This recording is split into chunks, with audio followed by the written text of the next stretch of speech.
Hello everyone. In this episode of Martial Insight and Advice, we are going to discuss techniques commonly regarded as Aikido techniques, but they are also found in Aiki-Jutsu and Karate curriculums as well. Remember, this is a one-take show. Individuals like Rokas and Joe Rogan fail to understand that blaming the tool for the mechanic's lack of ability to fix the car is utterly ridiculous. So sit back and stay tuned. I'll see you on the other side. And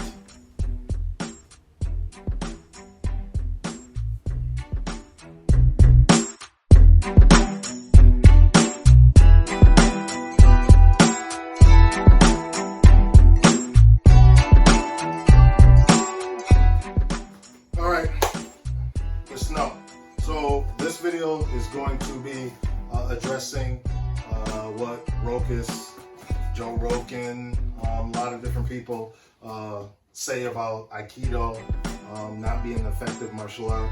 I'm here to tell you that I want you to process this.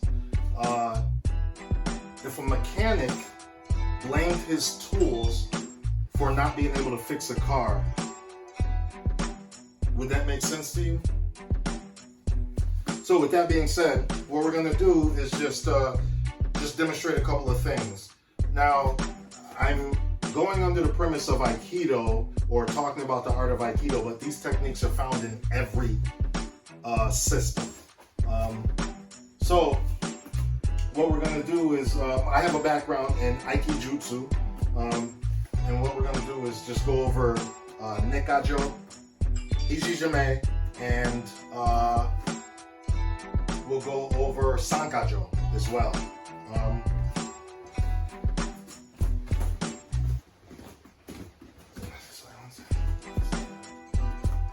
Alright, so this is what we got right now.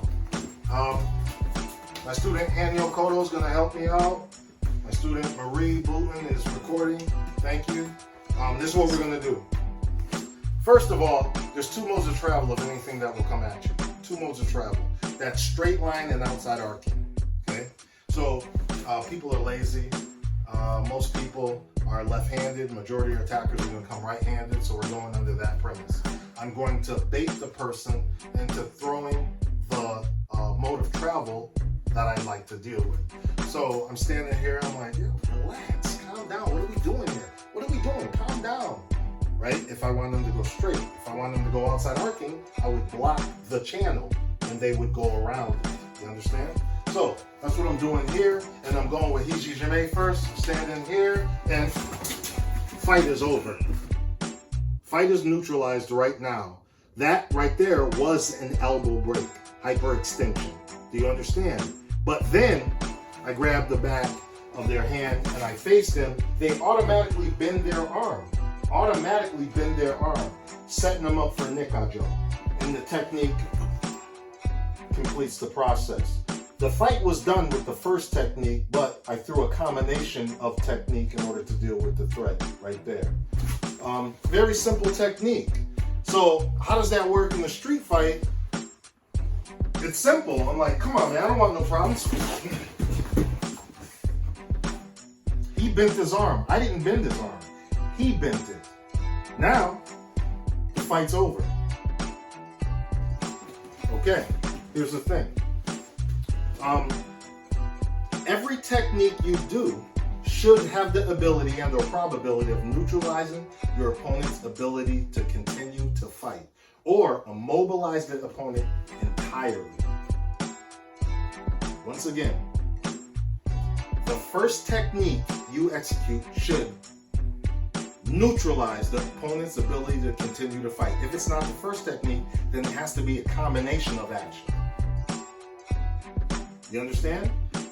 Using my technique, Aikido technique, Aiki-Jutsu technique, Karate technique, whatever you want to call it, whatever system you're drawing from, using this tool, it works. For people to say it doesn't work, and for me to stand there in an MMA situation, street, it doesn't matter, a punch is a punch. The thrust is coming forward, I bait it straight line, and there you go. I deal with it. I trap it and destroy it. That simple. let's see. Another situation, dealing with the 3 situations you have to deal with. You have floating techniques, which we just dealt with. We have anchor techniques, and we have clinches. Only 3 scenarios you ever have to worry about. Whether you're clinched on the ground or clinched standing up. Doesn't matter. So a floating technique. Some type of thrust or punch. Some type of kick. Right? An anchor technique would be a push or a grab or a punch, slightly anchored, you see it? More permanent anchor is the grab. And then we have the clinch, whether we're standing there on the ground. So, I'm gonna feed low. 2 types of feeds. We feed low or we feed high. There's 3 aspects to executing the proper technique. 4 aspects. That's the setup, the entry, the control factor, and the finish. You'll never make it to the finish if these 3 are not in order. You understand? So, my setup is, I'm going to jog his mind into, stalling his mind to not hurt me. So I'm rushing through from a blue range, safe range, through a red range where I can be destroyed, or I can destroy him, whichever comes first, into a yellow range, which is a clinch to stall his mind. So I'm sitting here and I come, nice clinch, shoulder bump. I'm good. I'm right here. See, I got his arm trap. He got my arm trap. So we're gonna turn for the camera and I pull. He grabs tighter. Now all I'm gonna do is turn my thumb down, come up here. I can do that and start to strike him. But we don't want to do that. We're coming in here. Boom, boom. I come. I turn my thumb down. I grab. Turn. I grab a 2-on-1 right here. So what I did is I turned my thumb down, grabbed the 2-on-1. Boom. I slide down to his wrist. And then all I'm gonna do is step through. Boom. Quick. Here we go. Now I'm facing him. Fight is neutralized. There's nothing he's going to do. If he turns to strike me, he breaks his own arm. His arm wants to break right now. This is Sankajo, another Aikido technique that's useless, but it served me well in the street fights, and my job as a correction officer served me well. Served me well in many different arenas. Other dojos and challenge matches, again, my clinch. How did I get there? With my leg. Boom! Now I pull, watch me. Now I turn, boom. It's like so, 2-on-1. I pull, activating his shoulder, stalling him again. Pulling his hand, stepping through, game's over. Game is over. It can be done against the cage in MMA. We're standing here, right? Got him against the cage. How many times have you seen this? He's trying to stop me from taking him down, all this other stuff, but it's okay, because I come here, boom, spin through. He's trapped against the cage now. He'll tap from this lock. Look. You understand? These techniques work. I've used them in the street. I've used them fighting mixed martial artists. I use them fighting traditionally trained martial artists. All different systems. I use them in jail, working in the prison. I've used them many different arenas. They work. There's a lot of different components that I didn't explain, but that go into the execution of these things properly. This is just a brief overview on camera. I'm doing this in one take, so it might be choppy. It's okay. You get the point. Again, addressing Joe Rogan, Rokas, and all the other non-believers out there that say this stuff doesn't work. It definitely works.